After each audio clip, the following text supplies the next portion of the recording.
The first thing I was excited about making in this project was this interactive clock where the ticks moved around with the player listener. To do this, I had to create an object in Unity and attach an act game object to it, which triggered Wwise, and an act ambient object, which told Wwise which event to play on the object. For this, I chose SFX clock tick, which held my clock tick noises inside of Wwise. And we can also see this inside the console as the Wwise event SFX clock tick. Now moving on to Wwise. This event is targeted towards clock tick, an object in Wwise that held my samples for this sound effect. To create that 3D modeling, we created attenuation curves for both volume, correlated with distance, as well as an increasing low-pass filter, which also correlated with distance. There are other values here which are native to Unity. Here's a sample.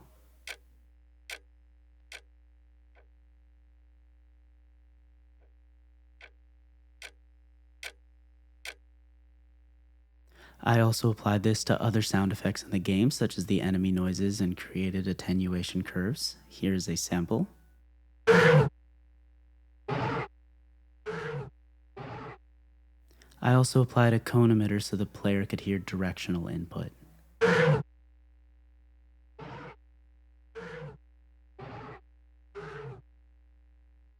One of my favorite parts about making this game was the interactive music, which is all located in this interactive music hierarchy and controlled by various game syncs within Unity. The music is mainly controlled by time remaining percentage and player health, both of which do very unique things inside this project to create immersion. There's also some adjustments by the game states, basically Unity telling Wwise when the game is changing and creating some adjustments. I also created a gameplay time switch container, which contains a couple of parameters in Wwise and is beginning and in middle and is correlated towards the time percentage values inside of Unity, and certain values will trigger certain events inside of Wwise. The actual interactive music is held within this interactive music hierarchy inside of this game music switch container, all of which switch between different game states such as lose and menu, and each of them are controlled by the actual game state parameters. To connect this from Unity to Wwise, we have to create pathways, and those would trigger events like if we lose in the game, it would tell Wwise to play the lose object, which we can also see on the side over here. So I can give a little bit of an example of switching between game states, and we can control that with this parameter. Normally we would start on the menu music.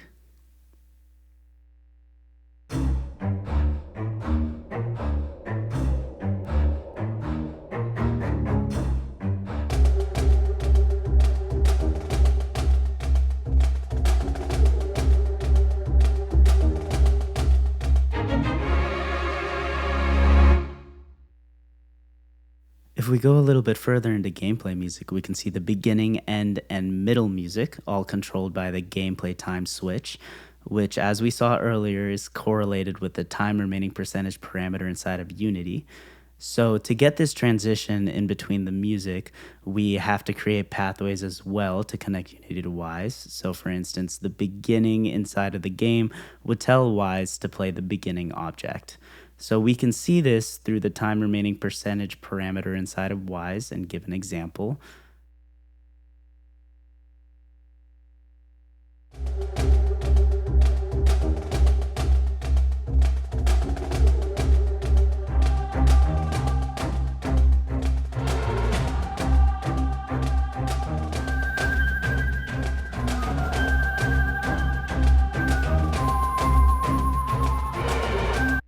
So that the transitions don't alert the player, I had to create a bit of a fade out in between each piece. It's about a second each. The same thing is done in the game music switch container for the different states. The player health parameter is a little bit more involved. I wanted to make sure that the player got a sense of panic as they were losing health and kind of added to that horror immersion. To do this, we actually had to go into the individual audio elements. I created these RTPCs on the actual music so that as the player health dropped, it would deafen a little bit and make the player focus on the more medical elements and layers that I added, such as breathing, heartbeat, and tinnitus, all of which increased in volume as the player health dropped as well. For instance, the tinnitus actually came in with a low pass filter and definitely created this sense of tension. I also had to do this individually for every single part so that it would activate on any part of the music that was playing. For instance, we can see this here as I give a demonstration.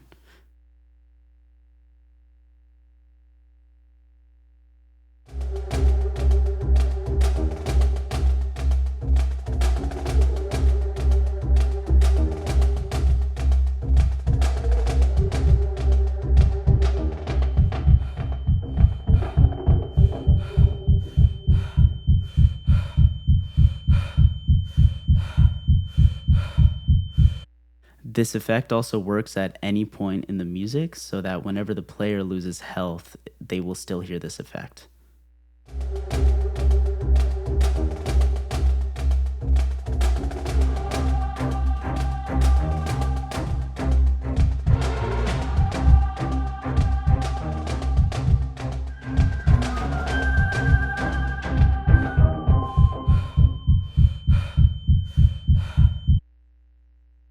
The player health parameter is also used to adjust some of the sound effects in the game to increase immersion. For instance, one of the monster sounds has an RTPC on it for a low pass filter, so that as you lose health, it starts to become more muffled.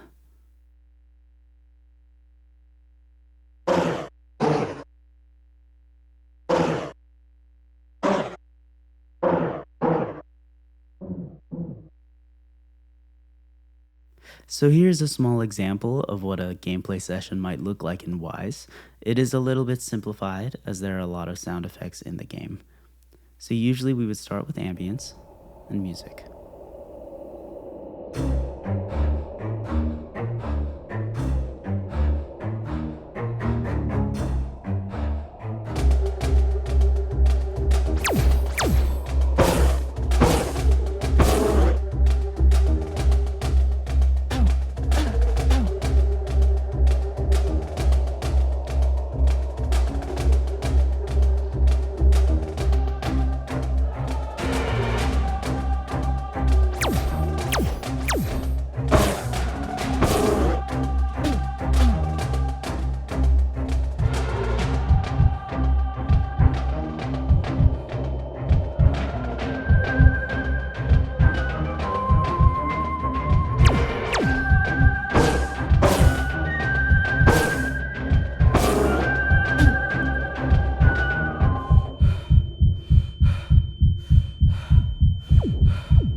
Thank you so much for watching my walkthrough and my demo reel. Have a wonderful day.